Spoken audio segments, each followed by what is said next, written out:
Thank you very much, Dr. Chan. I'm going to take liberty as chair perhaps to jump in and offer a few comments that relate to Dr. Chan's presentation before opening up for questions. Just to fill in sort of the numbers gap in terms of how many people are applying for civil restraint orders in the Hong Kong context. And I found from the sample I looked at, in the UK, it was about a quarter of the women were willing to apply for a civil restraint order.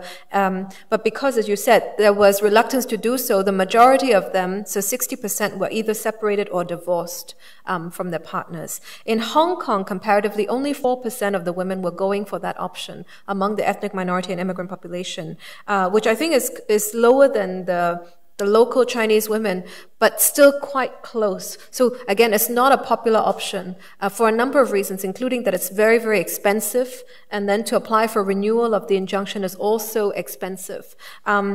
And in terms of separation and divorce, the rate was 20% among the ethnic minority immigrant group.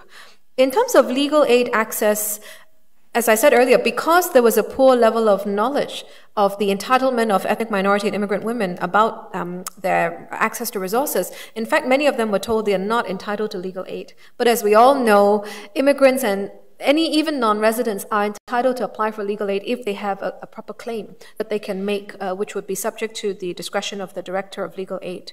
For those who did go through the proceedings, they found that divorce and custody proceedings were particularly challenging because it took up to 10 years. So if they have a precarious immigration status, they cannot work.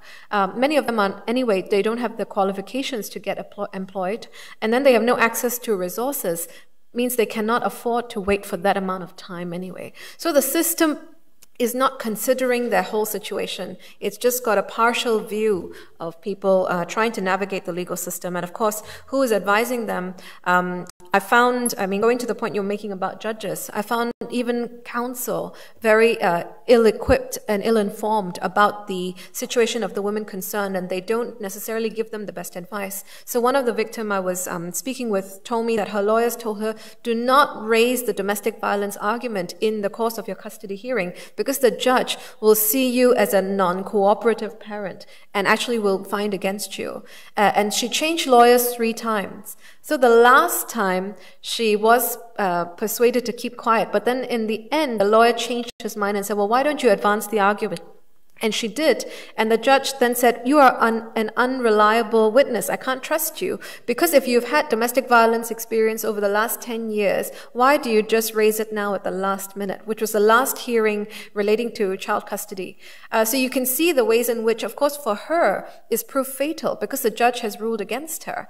But the lawyers would say, well, this was my strategic move because I thought it would work in your favor.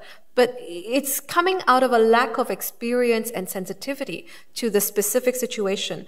Judges, I remember having a conversation with a judge about a joint parental responsibility model of parenting, and I just asked her, well, what do you think about the role of culture in terms of trying to maintain family unity? Do you take that into account when you are exercising your judgment?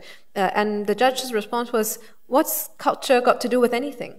I just follow the law, right? Culture is irrelevant. And I said, well, but I'm sure that the client, the applicants coming before you have certain desires and preferences and how they will be able to live on with your judgment. And the judge says, nope, my role is just to apply the law as it is. That's what fairness entails. So it was really quite shocking.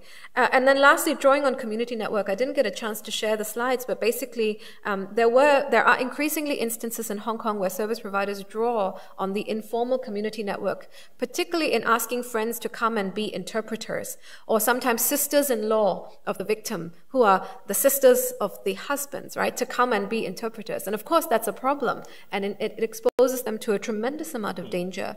But at the same time, informal social networks have been very useful in the UK and Australia when done properly. So, for example, a Catholic church has been found to be very supportive of a woman. She didn't tell them that she had applied for a divorce because she knew that that may not be taken very well, but they helped her work through her violent sort of conflict situation and sort of find employment and access retraining facilities. For Australia, in a Gurdwara, They didn't blame the woman, which is what has happened in Hong Kong, but instead provided childcare facilities while she found employment somewhere else. So I think with education and building good ties and alerting them to the dangers of perpetrator tendencies, these social networks can actually be useful. But as Edward said, I think one has to be very careful because you could potentially lapse into creating a high-risk situation. Polly. Thank you very much. That was fascinating. I would say actually the reverse, that the judge in the case that Jack said. Oh, they can't hear you. Sorry. I would say that the reverse is the case in terms of judges mobilising cultural knowledge, that in the instance that Dr. Chan presented of the parents who'd locked the child in a suitcase, he was doing exactly that. And I was wondering whether, I mean, in the UK, child welfare law has really successively led from scandals, from the 1945 Child Care Act followed a scandal of a child death in foster care, and whether or not there was a wider cultural response in the newspapers and in the media to the death of that child. I was just interested what kind of repercussions there would have been in that recent case that you presented. So it's some could be explicit, but some could be quite subtle. So if talking about so you mean the case I presented. So basically,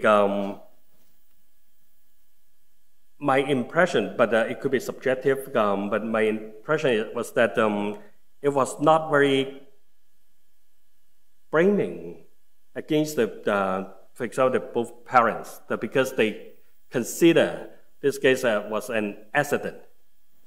And accident, that means, yes, I also trust that the parents, they are not intending to kill. But it doesn't mean that they are not intending to hurt, because they were intending to punish, say, using, being locked in the suitcase and then punish the child. So basically, I would consider that, of course, we never heard that, say, parents use this as a means of punishment. But as I said, many different parents, they are using many different stupid ways of punishment. Then we cannot afford that, say, you keep trying out and then learn from this lesson and then to stop that. So it wasn't framed as child cruelty or child harm? I don't think that it is, because basically they consider most of the, not all, but most of the this discourse is basically considering this as an accident. And so as an accident, a child being killed, and then assuming that the parents will be very sad and very hurt, and so they have already received their own punishment in this way. So basically, it's reflecting the cultural issues that we are not. If we, for example, I take a very strong way that I consider that at least the survival rights of the child. Then I would consider, yes, the parents they're murderer, and then of course I'm not advocating that you should kill the parents and whatever, but then we have to be very cautious about that. There's another surviving child, and we have to take very caution that to protect another child, and we have to send a very strong message to the public that we need to stop this kind of behavior. And it could be not many other say parents will be doing the same thing, but many other parents they are justified to do their own way of, say, punishing their child. The same logic applies to even partner violence. Say, you know that for abusers, they always have their good skills to use violence, and then as a means to discipline their evil wives. Then the point is that if we believe that even I am evil, you have no right to hit me. If we uphold this standard, then basically we don't need to consider any excuse or reason, right? So, but we have a lot of room to discuss whether these women should be punished or what. So then I would say that in our culture, we allow this kind of debate. And even in the criminal justice system, we always find this, implicitly. For example, we have practitioners, say, convincing the women victim to use other ways to do it, rather than using the way that the law has already promised to protect. And sometimes, but I just want to add one more point that even for ordinance, it's not neutral. Because as the example I included, that when we introduce the next friend concept, that other people can be representing the child, we are using the law to break the culture. Because in our traditional culture, we believe that the parents, they have the full right, full property right to own the child. But right now, we can change the law to change that culture. So I don't believe that the law are basically neutral. And if a judge saying that I only focus on ordinance, I would consider finding out some excuses to avoid the job that you're supposed to do. So yeah, I add some more points about this. I have no good answer for this, but these are all the reflections that I have. Yeah, my point was just to say that there should be framing of culture, not that culture should be a defense, but it should be part of the discourse rather than distanced, from it. Is it on? The red light?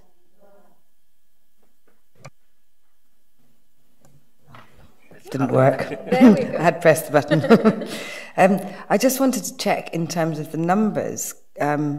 In terms of recorded domestic abuse incidents in Hong Kong, I thought I heard you say something around the 4,000 mark, but could you just check for me if that's correct in terms of statistics? For 4,000, they are reported cases. Per year? And I have compared that these 4,000 cases is about representing about 1 to 2% of, if comparing to my survey.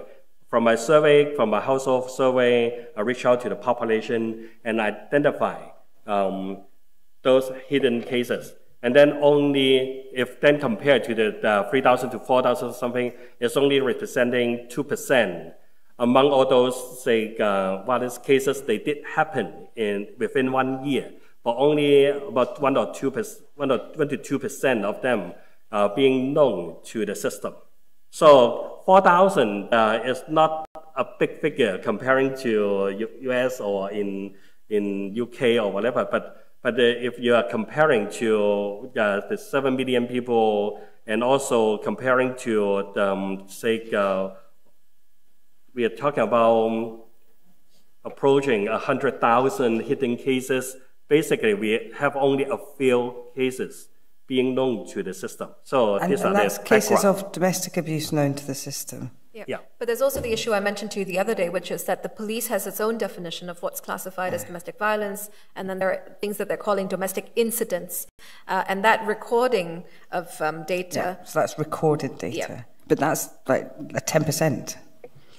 Yeah. If among among this about 4,000 women victim cases, I think will be, at least conservative speaking, less than 50% of them will be known to the criminal justice system. And then probably less than 10% will be eventually go through the court procedure and then being sentenced to for guilty. We have, I think, successful prosecution of 6%.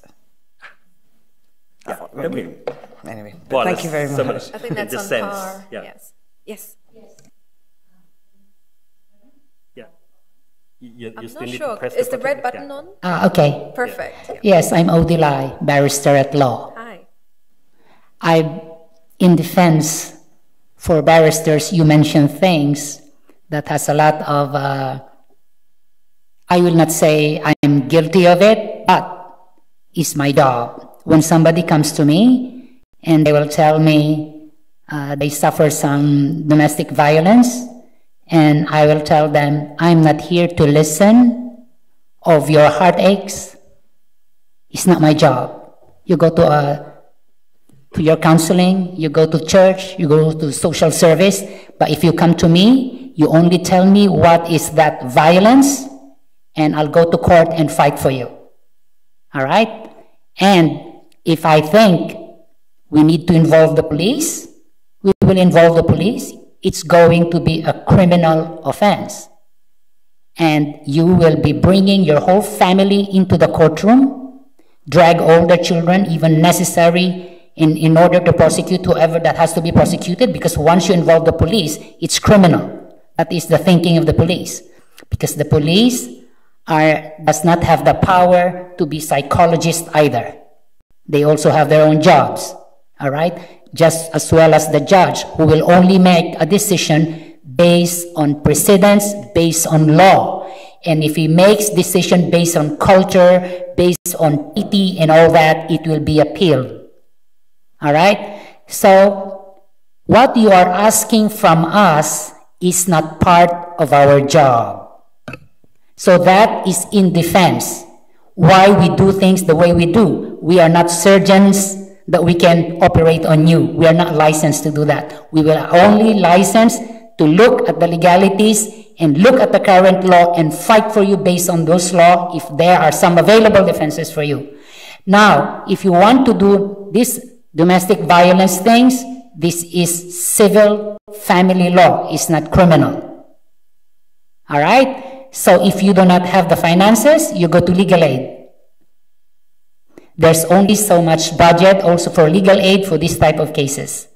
And number one, police and the court, main job is not to referee family issues, which is quite complicated. And we are not supposed to do those things.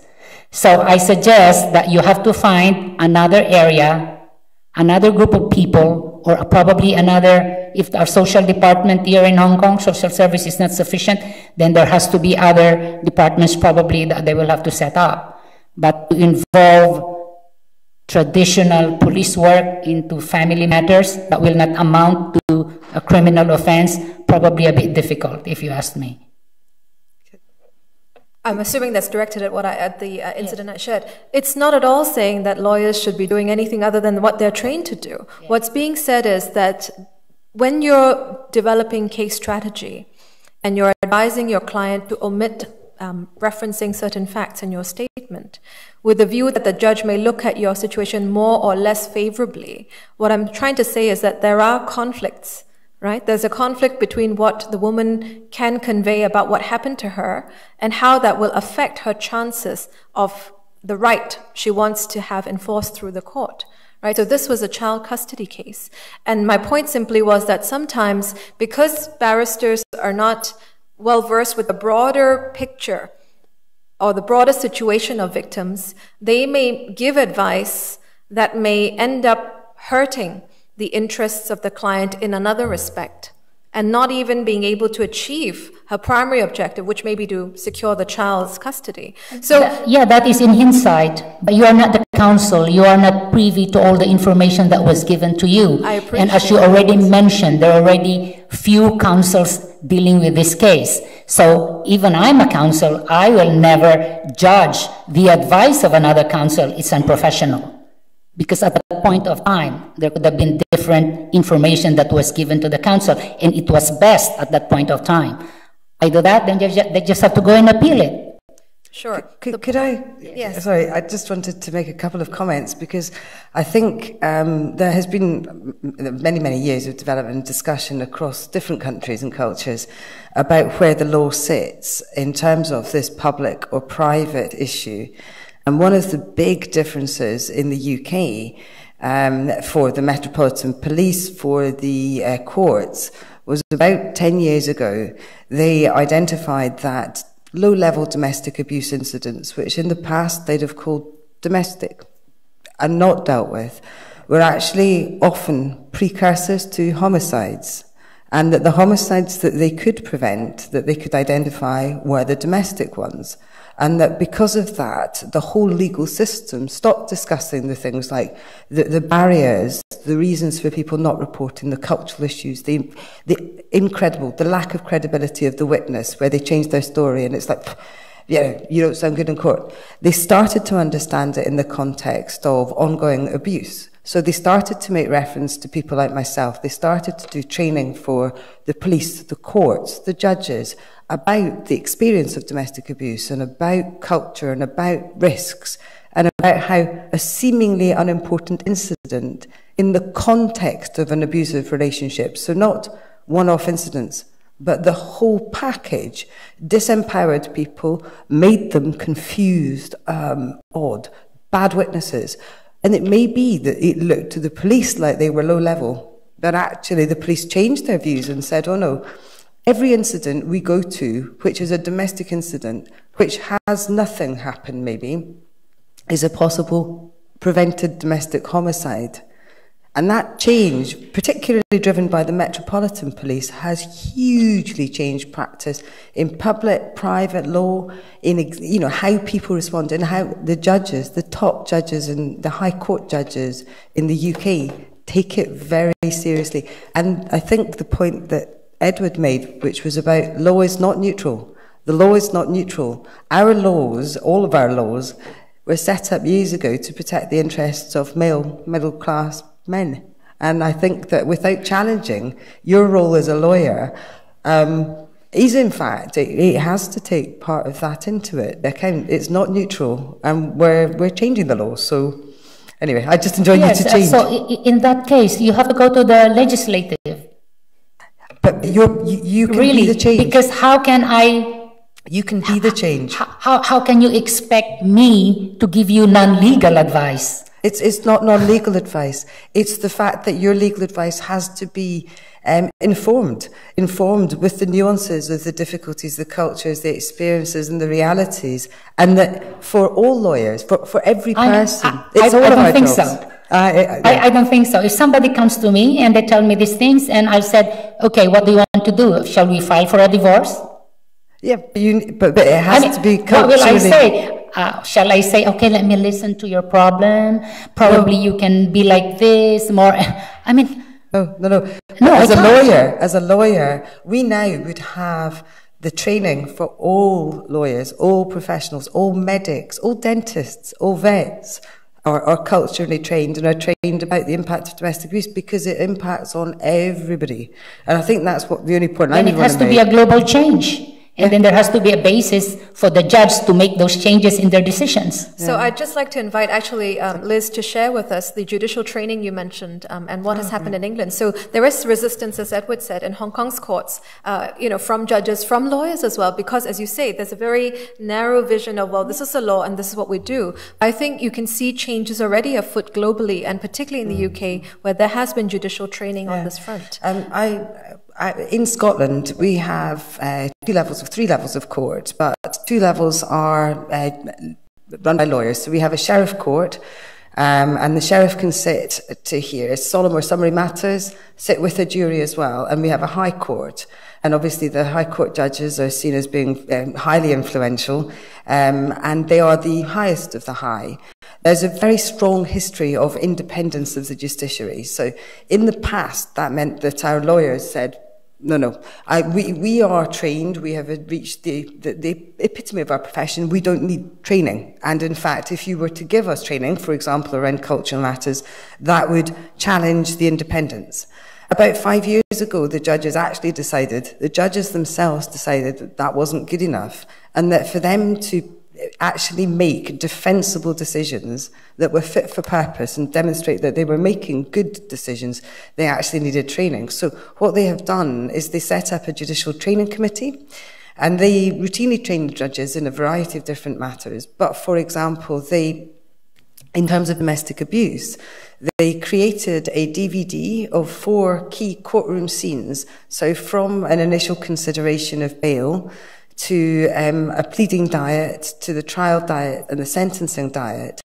and, you know, brought common issues about domestic abuse into, so they had actors play out the situation in court and issues about whether or not special measures and the presumption of innocence could be changed. Yes, given all that, but you are introducing uncertainty and inconsistency in the law, in the application of the law, if you bring in culture into it. No. So you mean once there's a Filipino violence, then there's be a different basis compared to an Indian, Pakistani violence, a domestic violence? No, not at all. I mean, how are you gonna... Not at all, but this is the kind of make discussion... this thing work? This is the kind of discussion that the judges have, because what they do is they have a full day's training and they use the DVD with the examples, with information, with experts coming in, with psychologists, social work, etc., talking, and they have these discussions about, but that's unfair because I will make my decision on the basis of the facts of this case. And I think all the judges have decided that actually that's not good enough.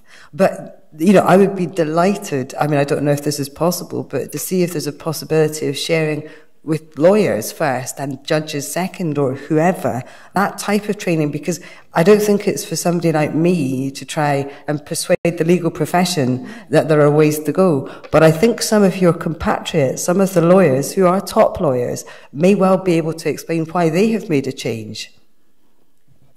Well, hopefully... So actually, just one point, that many professions are redefining our job nature. So we scholars are no longer working in ivory tower. Even some medical doctors working in ER are ready. Of course, not 100% of the practitioners, but quite a lot of them, they are trained and ready to deal with violence issues. Although they are not psychologists, they are not counselors, but they are ready to ask some more questions and then to help identify abuse cases. And once they identify, they are not handling, of course, by themselves, but they refer to either police station or social workers. So what we need to do is that we go beyond our conventional boundaries and then to think, say maybe a step forward to see whether we can connect with other professionals. Holing. Hi, my name is Holing. I just want to ask, I think where the change can start, in the sense that I think a lot of us who've dealt with practitioners dealing with these issues know that a lot of practitioners have either some kind of resilience to, I think, changing the discourse and incorporating the cultural discourses, but also that might just be partially be a reaction to not really feeling of loss and not really knowing how to deal with that new kind of uncertainty that, you know, have to deal with people who don't fit the fit-all model. And on the other hand, I think Pooja mentioned that when you look at the cultural sensitivity training in Hong Kong, there's been bad training material. So in some sense, it's also as... In general, we don't even know how to start to do the training, where to find that information, what is it that we need to be training. So I kind of, in broad sense, want to ask kind of where is the chink in the armor in this whole issue and the experiences in different places.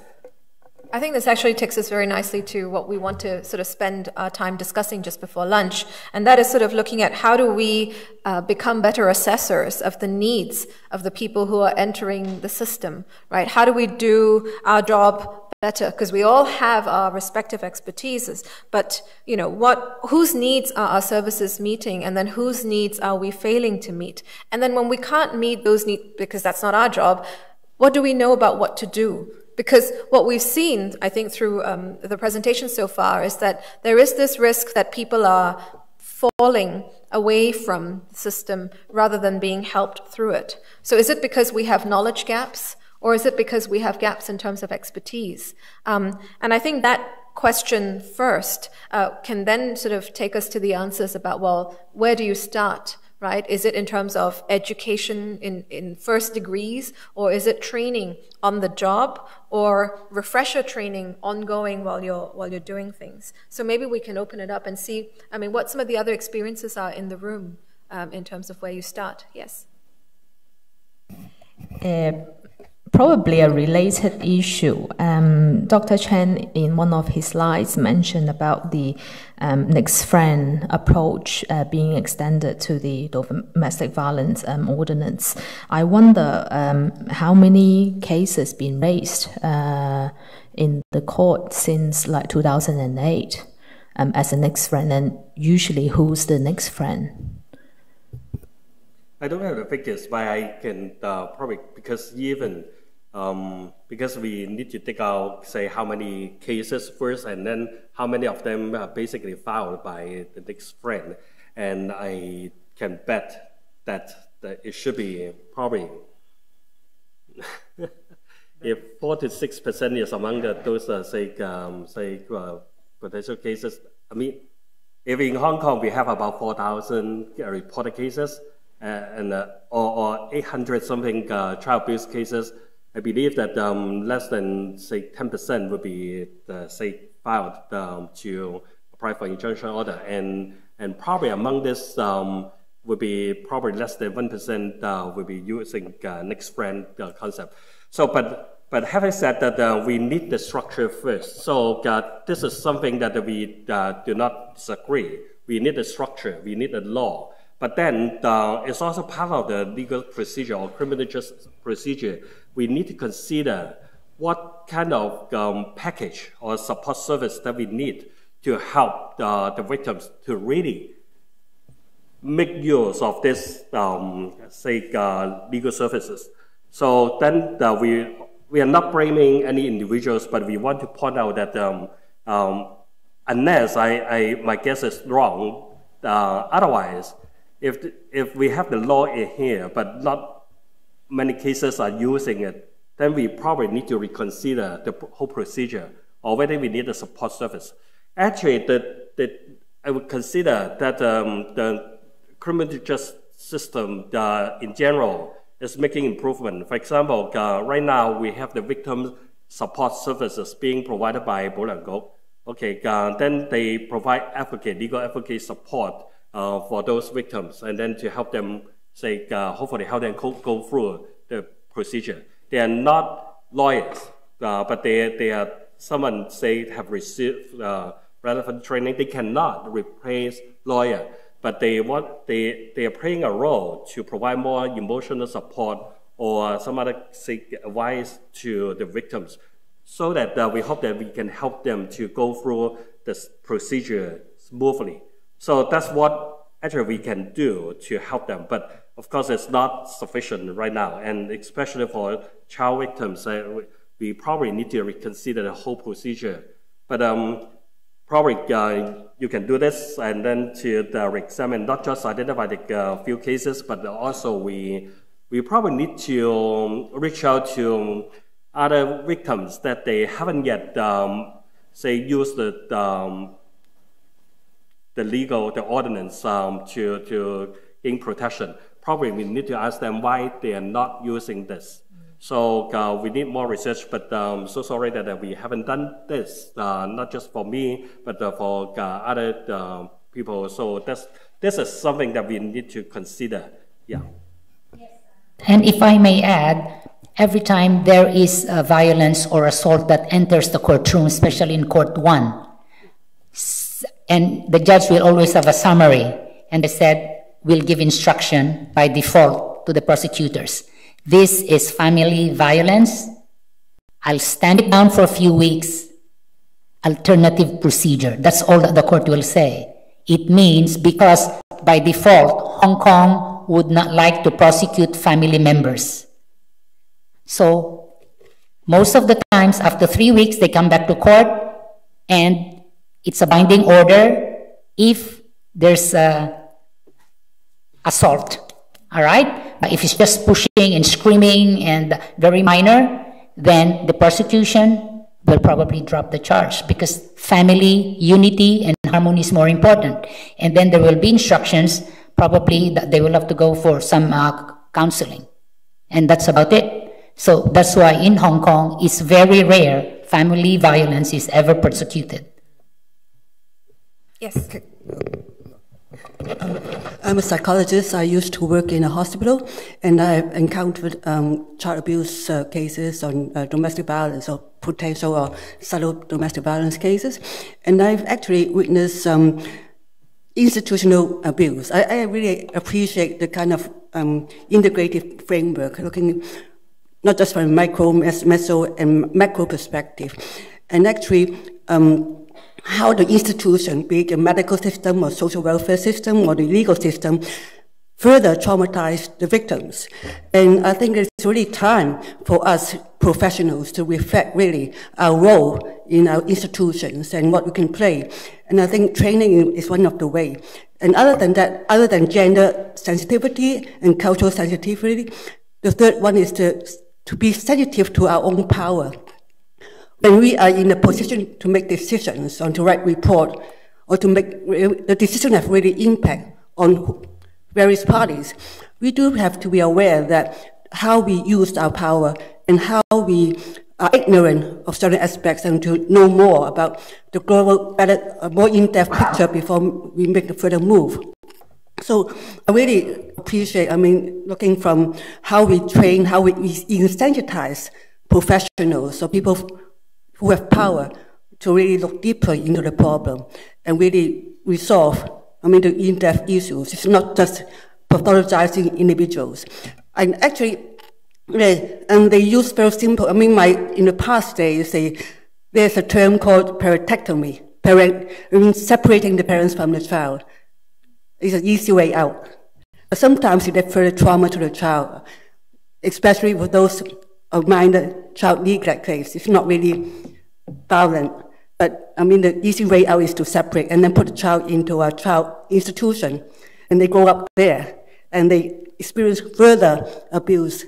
So I think awareness that there are abuses, further, more systematic, more powerful abuse on the lesser power, the powerless parties or people, and really aware how we could really reverse and make change and empower everyone. Thank you. Yes. I want to ask Dr. Chang, the only clarification, I need a clarification about the substance abuse first. The second one is how you think that the school can be the mechanism to disclose any form of abuses to the child and make a reporting to the public institution. How you think about it? Well, so this is the last question on the slide, right? How can services be designed so that knowledge about risk is shared? And there's this privacy question that you raised earlier, but as counselors, lawyers, psychologists, there are things you can do as part of your services, but then you become aware of circumstances, and can you share that? The problem is there's uncertainty among the professionals as to what is the right thing or what's the proper thing to do, because you're worried about breaching ethics and this and that. But actually, the standard is very clear. The moment that there is risk or threat of risk to life or one's person, or there's a risk that a crime is about to be committed, then you know that you're entitled to breach confidentiality and report. But again, within the professions, these things aren't adequately discussed and shared. That's the broader thing I would say, and I'd be very happy for everybody sort of to add to that if you have comments. But the other thing I'd also say is, in terms of those involved with providing different services to victims and perpetrators, there isn't even sort of community sharing going on at that level. And this is where looking at the Australian model I thought was particularly powerful, was, those in the service sector were sharing information with the police, with the hospital, so that they knew where, their services were at, and what needs of the victim has been taken care of, and what the gaps remaining are. So I think there has to be a multi-level sort of a lens to sort of look at this and consider who should be sort of sharing this knowledge and where and what spaces. Yeah, sorry, just to butt in quickly, there are two processes that we would have to manage risk within our communities. One is a MAPA, which is a multi-agency public protection arrangements, where people like the police, like social work, like the lawyers, sit around and discuss cases at different levels. So we have MAPA 1, 2 and 3, and this is to manage the risk of serious violence by perpetrators in the community. And they have explicit information sharing protocols that have been agreed, and they are reiterated at the beginning of every multi-agency public protection arrangement meeting, so that people are very clear about how they can and cannot, and they are sharing in a protected way. So some information, for example, I sit on the parole board, some information about what will happen to somebody that I release in the community will be shared from a MAPA perspective, but we will get the summary of the discussions, not the details, and much of the information is not identified as being given by anybody in particular. And we also have MARAC arrangements, which is a victim-based safety protection, which is a multi-agency risk assessment conference. And that's about risk management. And again, that is about safe sharing, because it's about sharing from education to housing. So a teacher is worried about a child that can raise an issue. It would come to the MARAC. Again, they have explicit information sharing protocols, which are agreed and enshrined in law. And they would then be coming and share with education, with housing, with schooling, with police and health. And there are ways of then making sure that the victims are safer. Within our arrangements, our prosecutor sits in the room and, in fact, has worked with the police to manage the safety of a victim who's experiencing domestic abuse by going to previous girlfriends of that partner to say, okay, this woman is not in a position to engage with the criminal justice system at the moment, but if there are previous incidents and previous partners who will give statements, then we will use the law in that way to enact something and manage the safety. So they create a prosecution. So rather than saying it's too low level and we would want to look for the unity of the family, they would be saying, well, actually, the risks are so high that, and it's a public issue, not a private issue, that actually we, the public prosecutor in Scotland, would say, no, it's intolerable for that behaviour to be continuing. And these risks are ongoing. It's not about a partnership. And we as a society do not tolerate that behaviour. But to be fair, that's taken quite a while to get to there. But I think it's not impossible. And I think your colleague in the room was saying, to an extent, I have an echo of Gandhi in my head, that I think we have to be the change. And that's it. Encourage leaders, but also we need to be doing it ourselves. Yes.